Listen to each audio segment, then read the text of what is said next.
ketika sudah menemukan kegelisahan, maka kita rangkum menjadi kreativitas. Ada 3 kreativitas yang saya akan dan saya bawakan. Dan saat ini saya berkesempatan untuk membahasnya, jadi kita kulik sama-sama ya teman-teman ya. Yang pertama itu adalah bilik besti. Masukan saya nanti pastikan ketika kalian membuat suatu kreativitas, latar belakangnya itu menjadi pedoman di kreativitas kalian ya. Jadi misalnya bilik besti kenapa sih kalian angkat? Karena memang ada latar belakang ini dan ini. Smart question kenapa sih kita angkat? Karena memang ada permasalahan ini dan ini. Lalu yang ketiga pun sama. Kita masuk ke kreativitas yang pertama, bilik besti. Kenapa sih memang saya menggunakan istilah besti? Karena kalau misalnya besti ini sendiri, saya senang banget kalau misalnya ada teman yang manggil saya, hai besti, gitu lah. Jadi kayak deket banget. Dan akhirnya saya muncul ide untuk kreativitas bilik besti. Ya, sesi intens antara agent dan quality assurance. Nah, sebelum saya bahas nanti saya melakukan apa saja di bilik besti, saya lihat dari 3 komponen yang menjadi latar belakang saya terlebih dahulu tadi. Ketidaksesuaian informasi, jumlah agent yang tidak capai, dan ketidaksesuaian naskah percakapan standar. Ternyata ketika saya bantu olah datanya kembali, didapati 3 irisan. Ya, jadi saya bagi kembali ini menjadi 3 zona. Zona hijau, zona kuning, dan juga zona merah. Apa itu zona hijau? Zona hijau adalah agen yang memiliki 1 komponen. Contohnya ketidaksesuaian informasi atau jumlah agen yang tidak capai. Nah, ternyata ada loh yang memiliki 2 irisan sekaligus yang masuk ke zona kuning apa saja? Ketidaksesuaian informasi dan juga jumlah agen yang tidak capai. Jadi irisan langsung bertemu tuh 2 langsung sekaligus. Lalu yang masuk di zona merah.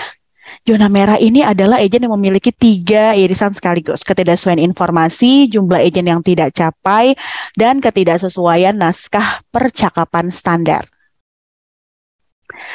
Nah, dari 3 pembagian zona yang saya lakukan dalam proses olah data tersebut, yang menjadi zona merah ini adalah data saya kirimkan langsung ke tim leader karena perlu penanganan langsung ya. Jadi tim leadernya nanti langsung komunikasikan dengan agent tersebut.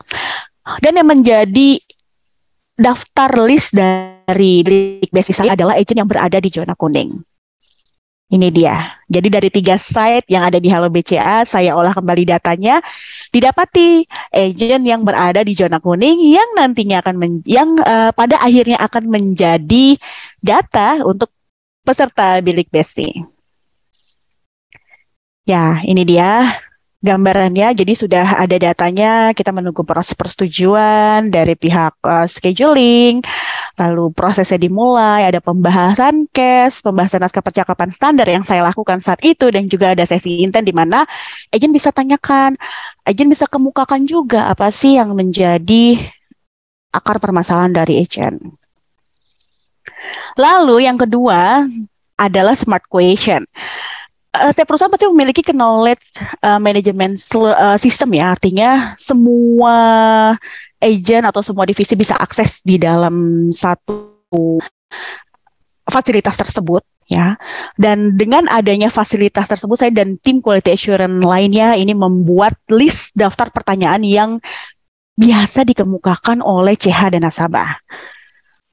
Tujuannya apa? Tujuannya adalah agent ini bisa belajar cara-cara penanganan case yang sering dihandle di luar jam kerja.